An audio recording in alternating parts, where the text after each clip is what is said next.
Dr. Tiffany Anderson, superintendent of the Jennings School District, begins her morning with a 4-hour commute to work, after which she can be found, sneakers and all, out on crossing guard duty. Anderson oversees 7 schools, 3,000 students, and hundreds of teachers and staff, but there's no job she won't do. I bring hot chocolate, coats. I'm the first face they see before they walk through the door. Jennings is a town of 15,000 people just outside St. Louis, Missouri. It borders Ferguson, which was the center of protests following the shooting of an unarmed black teenager by a white police officer in 2014.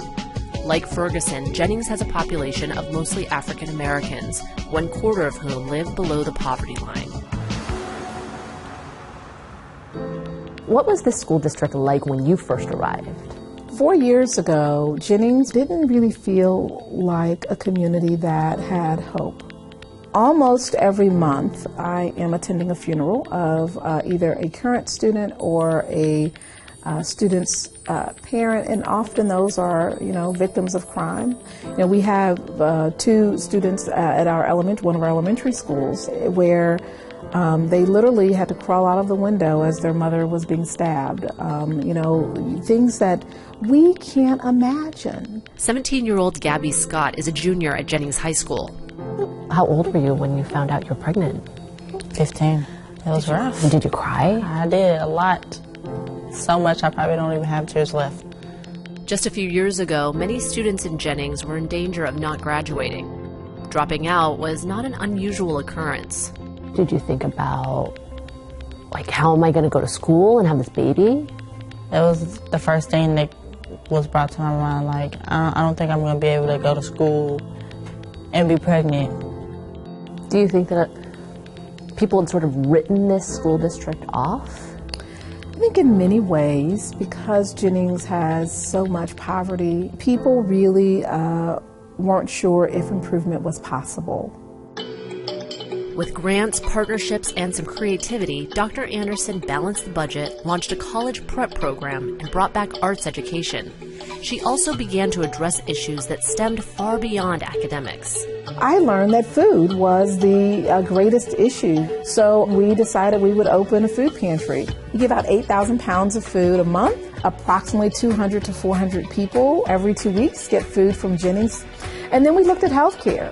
We have about 2 to 3 mental health therapists at every school. Washington University, they agreed to partner, and they provide a pediatrician. So look, you break an arm, just come to school. We got it. This is a place where parents can come and do their laundry for free in exchange for volunteering an hour of their time at school. And it's pretty incredible when you think about it, because it's such a simple way to get parents involved while at the same time addressing the very real needs of many of these families. We generally say, if all you can do is make it to school, we'll take care of the rest. Food, clothes, shoes, health care. What kind of changes did you start to see in your students when you started to remove those barriers? So when kids knew that we cared, there was almost like this light bulb went off, this willingness to try. We are now fully accredited. 4 years ago, we were meeting 57% of the standards. We now are meeting 81%. We've been exceeding the state benchmarks for 2 consecutive years. Dr. Anderson also introduced a program to support teen moms like Gabby, as well as parents in the community. It allowed Gabby to stay focused on school while raising her son, Carter. On top of having a baby, you are a straight-A student, right? Yes. You are going to be class president? Yes. And you're on your way to being valedictorian? Yes. How are you doing this all? How are you managing it all? I have teachers who are willing to work with me in my time management. Carter comes with me to my student council events. If you were pregnant before all of these programs were introduced, before Dr. Anderson, what do you think your life would be like? Probably would have given up a long time ago. But with the support of Jennings and their programs, it's been easier. We are all passing our tests, willing to come to school. It's making us more excited to be here.